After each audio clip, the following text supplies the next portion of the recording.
டேய் சித்து, குடு. எத்தனை தடவை இதே ஆல்பத்தை பாப்ப? இத வச்சுட்டு உன்னோட புக்ஸ் எடுத்து படிப்போ. போமா, நானே இப்பதான் ஃப்ரீ டைம் கிடைச்சிச்சுன்னு ஆல்பம் பார்க்கலான்னு வந்தேன். அதுக்குள்ள படிடான்னுக்கிட்டு. டேய், எல்லாரும் பாக்கும்போது நீயும் தானே பாத்த, அப்புறம் என்ன? இது என்ன சினிமாவா திரும்ப திரும்ப பாத்துக்கிட்டு இருக்கிறதுக்கு? அம்மா, நான் இப்பதாமா ஃபர்ஸ்ட் டைமா பாக்குறேன். காலையில நீங்க தானே பாத்தீங்க, நான் பார்க்கவே இல்ல. சரி விடு வசந்தி, அது என்ன சினிமாவா பாத்து கெட்டு போயிடுவான்னு சொல்றதுக்கு? கல்யாண ஆல்பம் தானே, பாக்கட்டும் விடு. பெரியம்மா, நீங்களும் என்ன நம்ப மாட்டீங்களா? நான் இப்பதான் பெரியம்மா ஃபர்ஸ்ட் டைமா பாக்குறேன். சரிடா, நீ எத்தனை டைம் வேணாலும் பாரு, உன்னை யார் வேணாங்கறா? ஓகே பெரியம்மா, நான் ஆல்பத்தை என்ஜாய் பண்ணி பார்க்க போறேன். கொஞ்ச நேரத்துக்கு யாரும் என்ன டிஸ்டர்ப் பண்ணாதீங்க. சீக்கிரம் பார்த்து முடிச்சிட்டு போய் படிக்கிற, சரியா? இல்லனா அடி போடுவேன். சாப்பாடெல்லாம் ரெடி பண்ணியாச்சா? இது ரெடி ஆயிட்டு இருக்காக்கா, நான் போய் பாக்குறேன். எங்க காட்டு. போங்க பெரியம்மா, நீங்க தான் காலையிலே பாத்தீங்களே, மறுபடியும் பாக்குறீங்களா?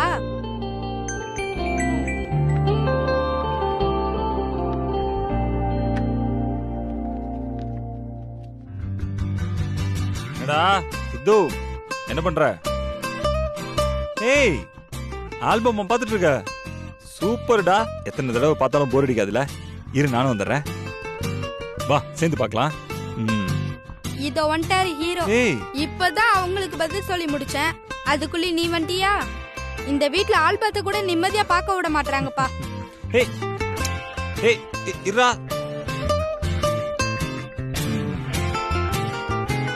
இதோ வரேன். டேய் சித்து, ஆல்பம்லாம் தனியா பார்த்தா போர் அடிக்கும்டா.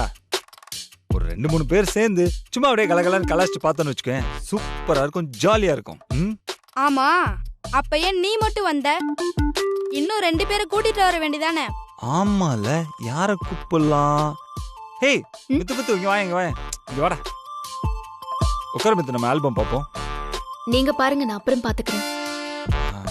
அப்புறம்லாம் இல்ல, இப்பயே பார்க்கணும். நீ கூட காலையில இருந்து ஃபுல் ஆல்பம் பார்க்கலல்ல. வா மித்து, வா உட்காரு. என்னடா, ஓகேவா? ஆள் வந்தாச்சு.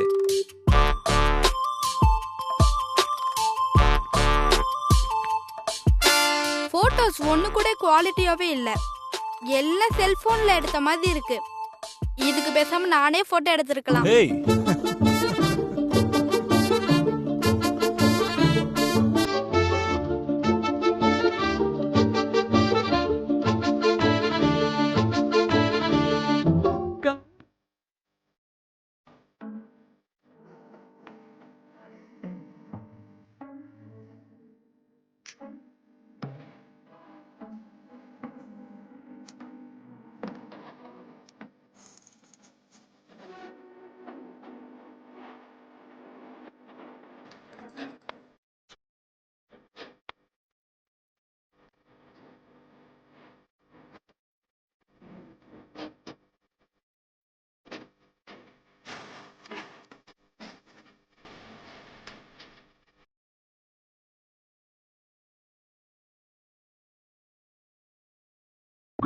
ஹலோ,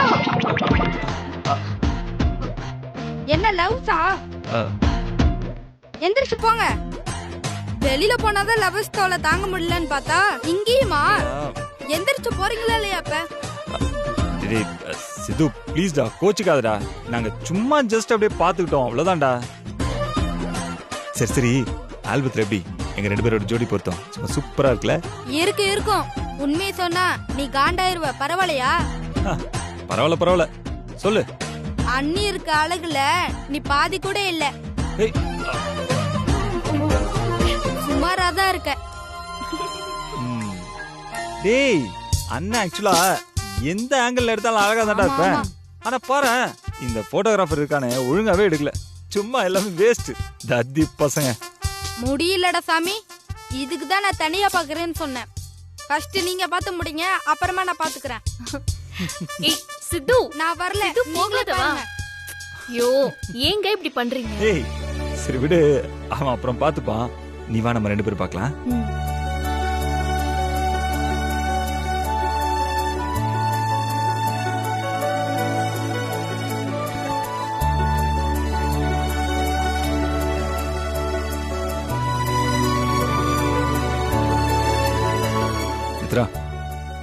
இந்த ஆல்பத்தில் எனக்கு தெரிஞ்ச ஒரு குறைனா உன்னோட ரிலேஷன்ஸ் யாருமே இல்லாதது, அது மட்டும்தான். என்ன செய்ய, அம்மா அப்பா தங்கச்சின்னு எல்லாம் சொந்தம் இருந்தோம். அவங்களாம் யாருமே இல்லாம என் கல்யாணம் நடக்கணும்னு விதி இருந்திருக்கு. என்ன பண்றது? ஏய், அதுக்காக நீ கவலைலாம் படாத. இந்த போட்டோஸ்ல இருக்க எல்லாருமே உன்னோட ரிலேஷன்ஸ் தான். இது பாரேன், இதோ இருக்கார்ல, இவர் உட்பட.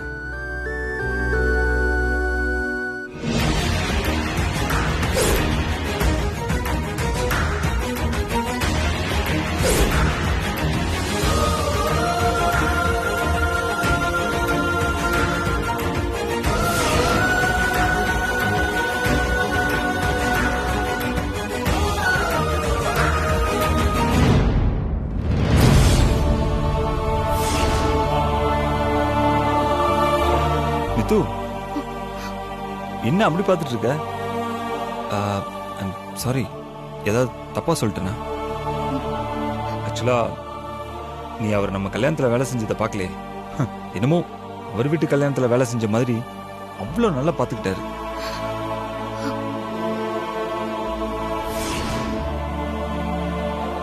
என்ன மித்ரா அப்படி பாக்குற? நான் சொல்றது நீ நம்பலன்னு வச்சுக்கோயேன். இது பாரு, ராம்கி இருக்காரு, அவர்கிட்ட கேட்போம்.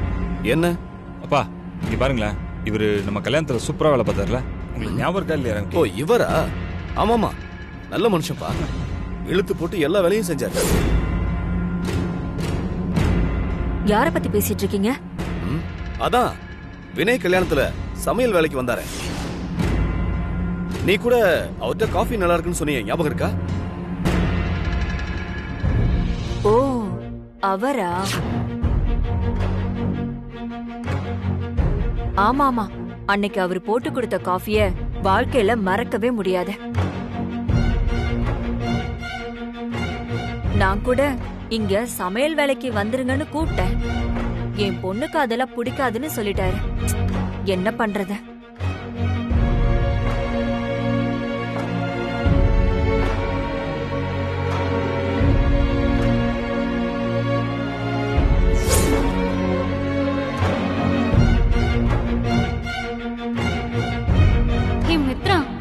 என்னாச்சு உனக்கு? காஃபி குடிச்சா எல்லாரும் சுறுசுறுப்பா இருப்பாங்க, நீ மட்டும் என்ன டல்லா இருக்க? இந்த காஃபி என் அப்பா போடுற காஃபி மாதிரியே இருக்கு.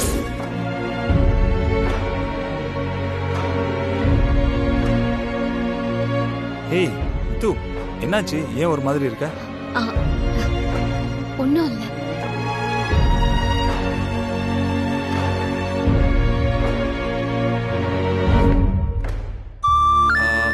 ஏய் மித்து, அப்புறம் நம்ம அன்னைக்கு பக்ரகல்யாமன் கோயில் போயிருந்தோம்ல, அன்னைக்கு கூட நான் இவரை பார்த்தேன். கடவுளே, அப்பா அப்பா என் கல்யாணத்துக்கு வந்திருக்காரா? இங்க இருக்கிற எல்லாருக்குமே என் அப்பாவை தெரியுமா? அப்போ எனக்கு கல்யாணம் ஆயிடுச்சுங்கிற விஷயம் அப்பா அம்மாவுக்கு தெரியுமா?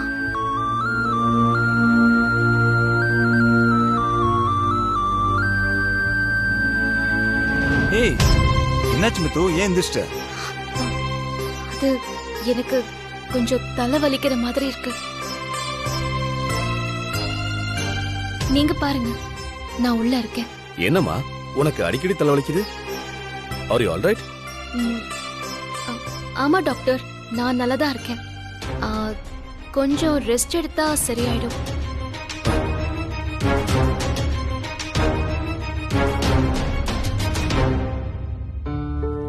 ஓகே சரி, நீங்க ரெண்டு பேரும் வாங்களேன், நம்ம ஆல்பம் பார்க்கலாம். பார்க்கலாமே. ஒரு இம்பார்ட்டன்ட் கால், நீங்க பாத்துட்டே இருங்க, இதோ வந்துடுறேன். சரி. ஹலோ, சொல்லுங்க. வாசுகி நீங்க வாங்க பார்க்கலாம். கிச்சன்ல எனக்கு கொஞ்சம் வேலை இருக்கு, நான் போணும்.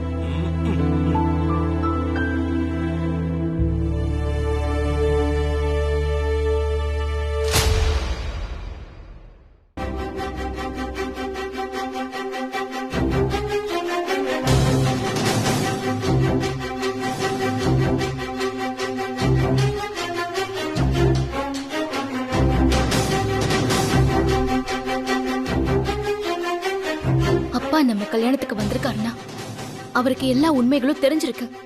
அப்புறம் எதுக்கு அவர் ஒண்ணுமே தெரியாத மாதிரி காட்டிக்கிட்டு இருக்காரு? புரியலையே. இப்போ யார்கிட்ட பேசி உண்மையை தெரிஞ்சுக்கிறது? தாரணி கிட்ட கேட்கலாமா, இல்ல அம்மா கிட்ட கேட்கலாமா? இல்ல வேண்டாம் வேண்டாம், ஃபர்ஸ்ட் தீபா கிட்ட இத பத்தி சொல்லுவோம். அவ ஏதாவது ஐடியா சொல்லுவா.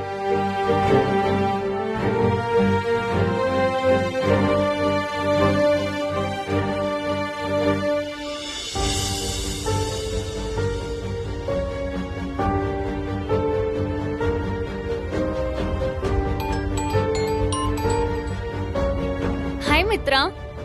தீபா, ஒரு பெரிய ப்ராப்ளம் டி. அது தெரிஞ்ச விஷயம் தானே. நீதான் பிரச்சனையா பிரியாணி போட்டு வளர்த்துட்டு இருக்கியே, இப்ப என்ன புதுசா பிரச்சனை? ஏய், என் சிச்சுவேஷன் தெரியாம காமெடி பண்ணாத.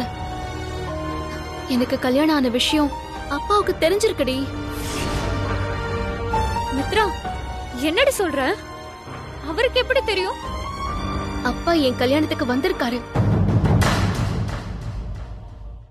அவர் கல்யாணத்துக்கு வந்தது எங்க கல்யாண ஆல்பம்லயே இருக்கு தீபா. ஏய், என்னால இத நம்பவே முடியல மித்ரா.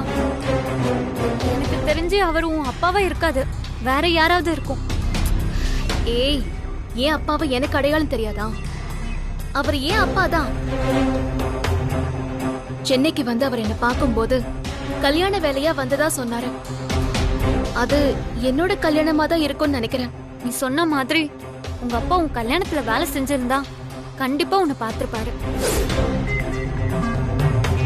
பின்ன ஏன் அவர் வந்து உன்கிட்ட எதுவுமே பேசல? அதாண்டி எனக்கும் புரியல. மித்ரா, எனக்கு என்ன தோணுதுன்னா, உங்க அப்பா உன்னை கல்யாணத்துல கண்டிப்பா பார்த்திருப்பாரு. ஆனா ஏதோ ஒரு காரணத்துக்காக நீதான் அவர் பொண்ணுங்கிறத அவர் யார்கிட்டயும் சொல்லாம மறைச்சிட்டாரு.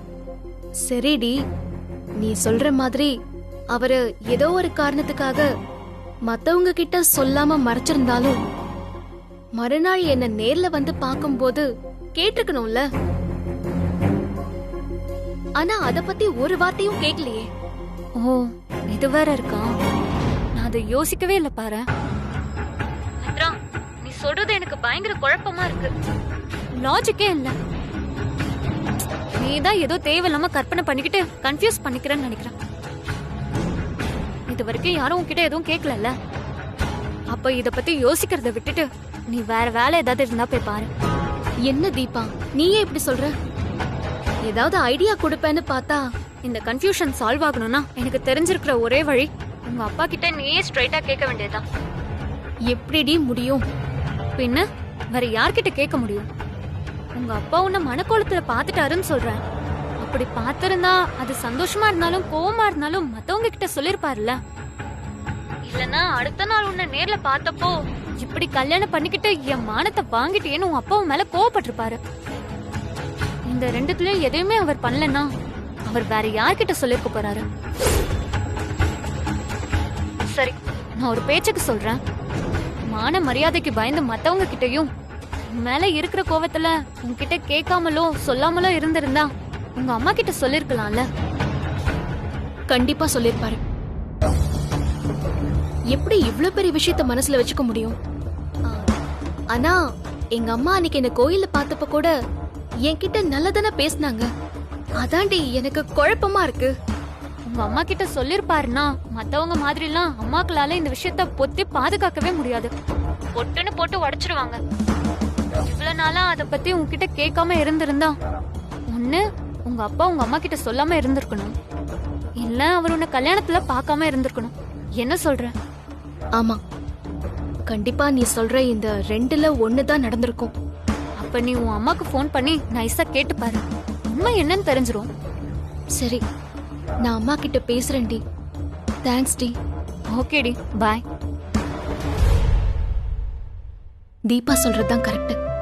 அம்மாவுக்கு எனக்கு கல்யாணம் ஆன விஷயம் தெரியலன்னா அப்பா கல்யாணத்துல என்ன பார்க்கலன்னு தான் அர்த்தம்.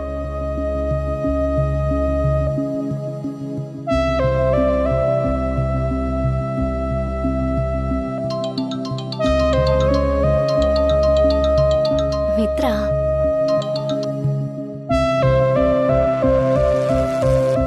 மித்ரா, என்னடி அதிசயமா இருக்கு? இந்த நேரத்துல போன் பண்ணிருக்க? ஏமா இந்த நேரத்துல உனக்கு கால் பண்ண கூடாதா? அதுக்கு இல்லடி, நான் பண்ணும்போதெல்லாம் வேலையில இருக்க, நைட்டு பண்ணுன்னு போனை வச்சுட்டு வரல, அதனாலதான் கேட்டேன். சரி, நீ நல்லா இருக்கியா? ஆ நல்லா இருக்கேன். அங்க எல்லாரும் நல்லா இருக்கீங்களா? அப்பா என்ன பண்றாரு? அவருக்கு என்ன, குணாலன் கிட்ட வாங்கின பணத்தை திருப்பி கொடுக்கற வரைக்கும் வீட்லயே முடங்கி கிடந்தவரு பணத்தை கொடுத்து செட்டில் பண்ண உடனே வீட்லயே தங்குறது இல்லடி. என்னம்மா சொல்ற? ஆமாண்டி, நான் சொன்னாலும் கேட்க மாட்டேங்கிறாரு. மறுபடியும் பிசினஸ் பண்ண போறேன்னு சுத்திக்கிட்டு இருக்காரு. எதுக்கு இந்த தேவையில்லாத வேலை? என்ன பிசினஸ் பண்ண போறாராம்? கேட்டரிங் பிசினஸ் தான். சென்னையில ஏதோ கல்யாண வேலைக்கு போனாருல்ல, மறுநாள்ல இருந்தே அந்த பேச்ச பேச ஆரம்பிச்சிட்டாரு. எப்படி ஆரம்பிக்கிறதுன்னு தெரியாம முழிச்சிட்டு இருந்தேன். நல்ல வேளை அம்மாவே எடுத்து கொடுத்துட்டாங்க. ஆமாமா, நானும் அத பத்தி கேட்கணும்னு நினைச்சிட்டே இருந்தேன், மறந்தே போயிட்டேன். யாரோட கல்யாணத்துக்கு வந்தாரு? யாரு கல்யாணம்னு எனக்கு எப்படி தெரியும்? ஏதோ பெரிய பணக்கார வீட்டு கல்யாணமா, பல லட்சம் ரூபாய் செலவு பண்ணி பண்ணாங்கன்னு சொல்லிட்டு இருந்தாரு.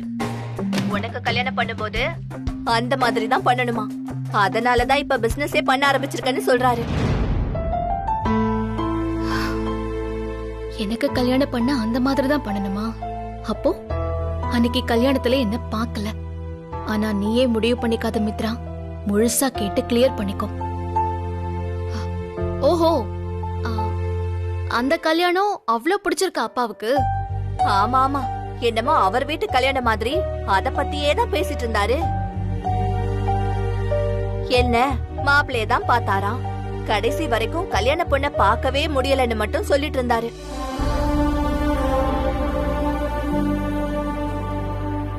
என்னத்த சொல்ல, ஆசையெல்லாம் பெருசாதான் இருக்கு. ஆனா அந்த ஆண்டவன் தான் வழிவிடுற மாதிரி தெரியல. அம்மா, என் கல்யாணத்தை பத்திலாம் யோசிக்காதீங்கன்னு நான் எத்தனை தடவை சொல்லிருக்கேன்.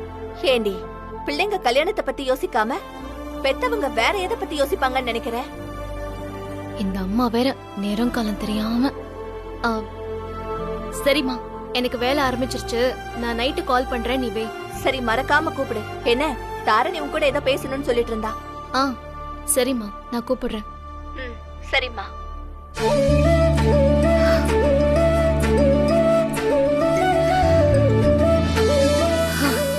ஆண்டவா, பெரிய பிரச்சனையில இருந்து என்னை காப்பாத்தி விட்டுருக்க, உனக்கு பெரிய நன்றி.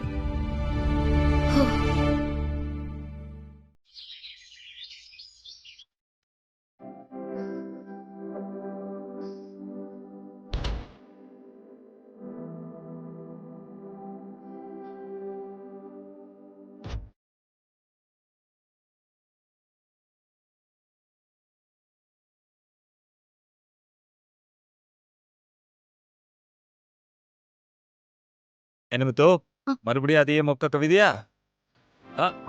என்ன பழக்கம் இது? இன்னொருத்தவங்க பர்சனல எட்டி பாக்குறீங்க? சரி, நான் பார்க்கல. நான் வேணா கண்ண முடிக்கிறேன். ஆனா அதுக்கு முன்னாடி நான் கேட்கறதுக்கு நீ பதில் சொல்லணும். மித்து, உனக்கு பிடிச்ச கண்ட்ரி இது? நான் தமிழ்நாடு தாண்டி எந்த கண்ட்ரிக்கும் போனதே இல்லை. ஏதாவது ஒரு கண்ட்ரிக்கு போய் அதை பார்த்திருந்தா தானே அது எனக்கு பிடிச்சிருக்கா பிடிக்கலையான்னு சொல்ல முடியும். என்னமோ பெருசா புத்திசாலித்தனமா பதில் சொல்ற மாதிரி நினைப்பு. ஏன் இந்த சினிமாலாம் போட்டோஸ் வீடியோஸ் எல்லாம் ஃபாரின் கண்ட்ரி பார்த்ததே இல்லையா? பார்த்திருக்கேன். அப்படி பார்த்தா எனக்கு நிறைய நாடுகளும் பிடிக்கும். ஃபர்ஸ்ட் நீங்க எதுக்காக கேக்குறீங்கன்னு சொல்லுங்க, நான் எனக்கு பிடிச்ச கண்ட்ரியை சொல்றேன். சும்மா அப்படியே நம்ம 2 பேரும் ஒரு ட்ரிப் போயிட்டு வரலாம்னு கேட்டேன். ட்ரிப்னா? மித்து, ஹனிமூன் ட்ரிப் தான். 2 பேருமே அப்படியே ஜாலியாக போயிட்டு வரலாம்.